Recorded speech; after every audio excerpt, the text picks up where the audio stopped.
துக்குதுரை படம் எப்படி கொஞ்சம் தூக்கி கொண்டு ஓடி போய்தான் ஓட வைக்க வேண்டியிருக்கும். யோகி பாபு, இனியா, மொட்டை ராஜேந்திரன், பாலசரவணன், மகேஷ், சென்ராயன், அஸ்வின் என்று கொஞ்சம் கலகலப்பான பார்ட்டிகள் எல்லாம் சேர்ந்து நடித்திருக்கின்றார்கள். மறைந்த இயக்குனர் நடிகர் மாரிமுத்து முக்கியமான வேடத்தில் நடித்திருக்கின்றார். ராஜவம்சத்தை சேர்ந்தவர் மாரிமுத்து, அவரின் மகள்தான் இனியா. ராஜவம்சத்தை சேர்ந்த குடும்பத்தை சேர்ந்த இனியா யோகி பாபு என்ற ஒரு சாதாரண இளைஞனை, ஏழை இளைஞனை அர்த்தராத்திரியில் கைப்பிடித்துக் கொண்டு இருவரும் ஊரை விட்டு ஓடுகிறார்கள். அவர்கள் ஓடும் போது கையில் அந்த ராஜகாலத்து பரம்பரையின் கிரீடம், அதாவது தங்கத்தாலான வைரம் பதித்த கிரீடம், அதையும் சுட்டுக்கொண்டு அவர்கள் ஓடுகிறார்கள். மாரிமுத்துவின் ஆட்கள் பார்த்துவிட மாரிமுத்து ஆட்களை பரப்புகிறார். அவர்களை எப்படியாவது இழுத்து கொண்டு வாருங்கள், அவனை போட்டு தள்ளுங்கள் என்று சொல்ல அப்படியே இருவரும் ஓடிக்கொண்டே இருக்கிறார்கள். யோகி பாபுவை அடித்து போட்டுவிட்டு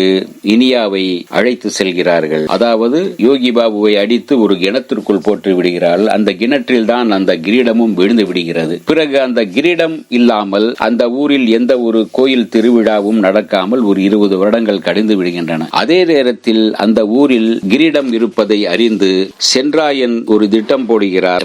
மொட்டை ராஜேந்திரனின் குழுவில் இருக்கும் சென்ராயன், பாலசரவணன், மகேஷ் இவர்களெல்லாம் சேர்ந்து அந்த தங்க வைர கிரீடத்தை திருடுவதற்காக அந்த ஊருக்கு வருகிறார்கள். அதே சமயத்தில் அஸ்வின், நமோ நாராயணா இந்த கோஷ்டியும் அந்த கிரீடம் தங்களுக்கு சேர்ந்தது, தாங்களும் அந்த ராஜவம்சத்தை சேர்ந்தவர்கள் என்று சொல்ல இந்த கிரீடத்தை சுற்றி ஒரு கதை நடக்கின்றது. அந்த கிரீடம் எங்கிருக்கிறது என்றால் அந்த கிணற்றில் இருக்கிறது. அந்த கிணற்றில் இருந்து கிரீடம் யார் எடுத்தாலும் இந்த பேய் அடித்து கொன்றுவிடும், அதாவது யோகி பாபு என்ற பேய் அடித்து கொன்றுவிடும் என்பதால் அதை எப்படி எடுத்தார்களா கிரீடத்தை, அவர்கள் என்ன ஆனார், யோகி பாபு பேயாக மாறினாரா, அந்த கிரீடத்தை அவர் கொடுத்து விட்டாரா என்பதுதான் தூக்குதுரையின் மீதி கதை. கிணற்றில் இருந்து கிரீடத்தை தூக்குதுரை, இதுதான் கதையின் மையம். காமெடி கலந்து இந்த கதையை அப்படியே சொல்லியிருக்கின்றார்கள். கொஞ்சம் கலகலப்பாக போகிறது. கடைசியில் கிளைமாக்ஸில் அந்த கிணற்றில் வந்து போராடி எப்படி அவர்கள் மீட்டார்களா இல்லையா, அந்த கிணற்றுக்குள் போனவர்களை யோகி பாபு என்ற பேய்